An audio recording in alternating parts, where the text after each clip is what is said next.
Palanpur Brahmakumari centre ખાતે રક્તદાન camp યોજાયો હતો।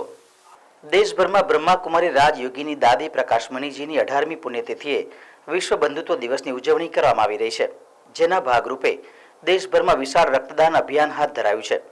ત્યારે પાલનપુર ખાતે બ્રહ્માકુમારી સેન્ટર ખાતે રક્તદાન કેમ્પ યોજવામાં આવ્યો હતો, જેમાં 90 રક્તદાતાઓનું રજીસ્ટ્રેશન થયું હતું। આ રક્તદાન કેમ્પમાં બ્રહ્માકુમાર ભાઈઓ બહેનોએ રક્તદાન કર્યું હતું, જે રક્ત જરૂરિયાતમંદ લોકોને આપવામાં આવશે। ओम शांति प्रजापिता ब्रह्माकुमारी ईश्वरीय विश्वविद्यालय द्वारा आयोजित ब्लड डोनेशन केम्प दादी प्रकाशमणीजी जे आ विश्वविद्यालयना मुख्य प्रशासिका हता एमनी आज 18मी पुण्यतिथि दिवस है। एमनी पुण्यतिथि दिवस निमित्ते आ केम्पનું आयोजन करेलू है અને આમાં આ આયોજન દરમિયાન લગભગ 90 લોકોનું રજીસ્ટ્રેશન થયું છે અને 90 બોટલ આજે બ્લડ ભેગું થશે અને જે જરૂરિયાત લોકો છે એમને પૂરું પાડવામાં આવશે।